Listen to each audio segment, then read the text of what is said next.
I want you to hear this story.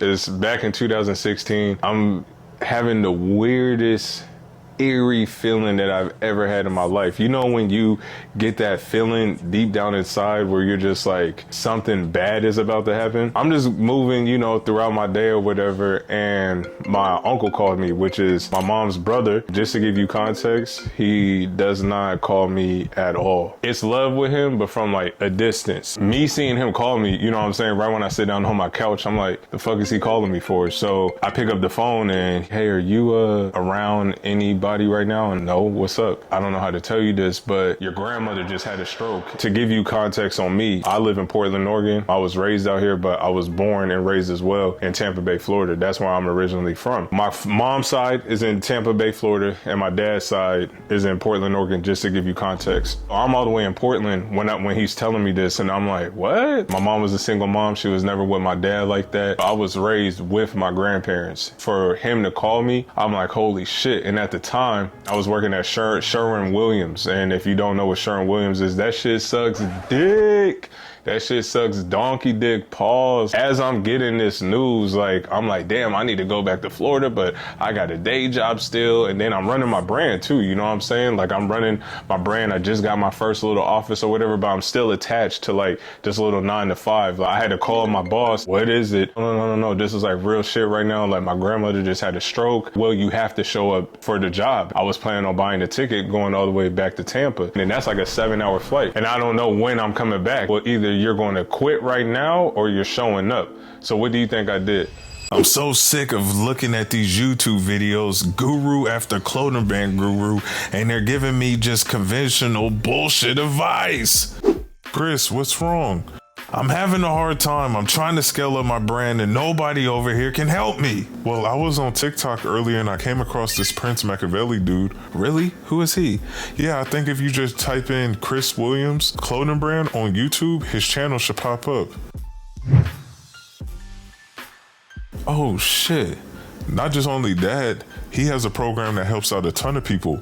Look at this girl's brand called Chosen 111 Clothing. Yeah, he literally took her from Uber Eats within 1 year. Now she's making $50,000 a month with her brand. Check out these testimonials that she did for him over their journey together. Yeah, if you want to start a brand or if you want to scale your brand, I highly advise you click the link below in the description to get on a call with Chris and his team to help take your brand to the next level. Yeah, I heard that they only taking on 5 more people in Q1 of 2025. Well, leave my room so I can hurry up and sign the hell up. Click the link below. Of course, I fucking quit. And the timing was even more crazy because I was planning on getting a write-up by a big company, which I will tell at the end of this video. So I'm getting the news on that, plus my grandma having a stroke, plus me just quitting my day job all within a day. I buy the plane ticket. My grandmother and my grandfather does not know that I'm pulling up to the hospital. So I got my little rental car. I know Tampa like the back of my hand because it's the crib, As I'm wiggling through traffic trying to get to this hospital, that's when the employee from that company that I was telling you guys about, they was like, hey, we're about to post this on Twitter and we're about to post this on the website. Now, remind you, at the time, this brand was a huge staple to streetwear, you know what I'm saying? But I can't really focus on that because I'm trying to figure out what room my grandmother's in. I'm calling my uncle. I'm wiggling through traffic. I just traveled 7 hours. As soon as I'm walking through the door, she's literally calling me like, hey, can we post it right now? Can we post it right now? But at the time, it's my mind is focused on so much because I'm trying to anticipate seeing my grandma and my family and stuff like that. So it's I'm focused on that, but it's just more of my focus is on obviously my family. I don't pick up the phone. Boom. I see my grandmother. My grandmother is just coming off of having a stroke. Half of her face couldn't move and the other half of her face was fine. It's almost like Two-Face and Batman, It's one side is super saggy and stuff. I swear to God, in that moment, she was doing a full-blown smile. She was so ecstatic to see me. This is the woman that taught me the values of life, principles. She's guided me. She was basically like a second mom for me for 5-10 minutes of just sitting with them. I told them, I was like, hey, let me go outside real quick, make a few phone calls and tell my people from back home that I'm back at home. Okay, you feel me? So I go up on Twitter and I'm seeing notifications and mentions out the ass. In that big company, they posted an article of me, the same exact moment I was walking in to see my grandma. And I just want you to sit with that. Imagine you being 2 years in with your brand, and a brand that you was wearing 4 or 5 years prior just posted your brand on their blog site. And they don't pick anybody. It's like, it's only the chosen ones that get put up on there. If you're probably wondering what the company is, it's called The Hundreds. I'm gonna have my editor literally like post the picture right here. That was everything that I needed. And it gave me so much conviction that I made the right decision on quitting my day job. Seeing The Hundreds just post me in that moment when I was down there in Florida with my grandmother, I was like, fuck this shit. I'm getting my brand tattooed on me. So I'm like, well, my grandmother's gonna be ill. Let me just kill the hours until she's up, because I just started to see that my grandmother, she will be up throughout the night and she just in and out of sleep like majority throughout the day. The person that did the inside tattoo of my arms when I was living back in Florida when I was like 21 or 22, I hit him up and I was like, yo, I need to get my back tatted. And he was like, bro, what? I was like, fuck it. Like, we're going big or going home. I need my whole back tatted. But he was like, well, damn, bro, like, come pull up on me and shit first. Like, let me see what's up with you. Like, how you been? One of my good homeboys, his name is Juan. He runs a clothing brand as well. I want y'all to check it out right here. I'm gonna have my editor post it. This is before he was even doing clothes. He was a tattoo apprentice, and I was already super close with him. And then he's obviously an apprentice for the shop. So this is how much that they fuck with me. Sergio and all them was like, listen, we're gonna push our clients back. It's gonna take 3 days to get your whole entire back done. And my tattoo inspiration, obviously I come from the era of like seeing Lloyd Banks back tattoo, 50 Cent's back tattoo, Prodigy from Mobb Deep's back tattoo. I always told myself, even when I was a kid, I'm gonna get my whole entire back tatted. And you gotta imagine, like, I'm super booted up too, because like I'm sitting on money from my brand, I'm profitable, I just quit my day job, The Hundreds just wrote my shit up. My grandma, she's in excellent good spirits, and I know that she's gonna get out the hospital sooner than later.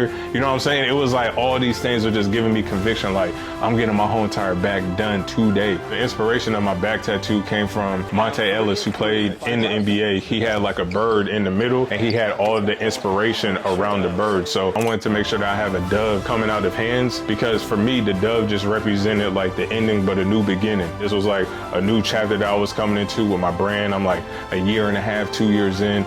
I have a good, decent amount of money at the time. And I was down there, I just quit my day job, and I'm really just walking into the unknown.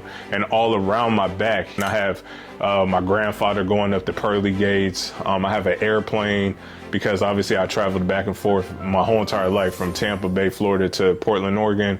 I got obviously like the Tampa Bay logo. I got the W, the Washington Nationals W, because my last name is Williams and stuff like that. But I made my own little creative way. So I remember the first day that I went in, I was kind of nervous because everybody be like, bro, the back is fucking painful. And it was crazy because they was like, what is this LX like RD nose, you know? And I was like, oh, that's my brand. And they was like, bro, you getting your clothing brand tattooed on you? And I was like, yeah, this shit is about to be forever. I just felt like my life was so complete, and I knew that this is what I wanted to do, and I knew that this is what I was going to do by any means necessary. It wasn't that painful at the top, but as we started to go down, when we started getting into like my grandfather and stuff, that shit was brutal. I will never forget like the third day that my grandmother saw my whole entire back completely done. She was just sitting there in the hospital bed just like, oh my God, that shit took 7 hours to get done. I was so tired. And then I leave, and then I'm sleeping at the hospital, being right next to my grandmother's side for 3 days straight. And this is after getting my back tattooed. So it's not even like I can lay on my back.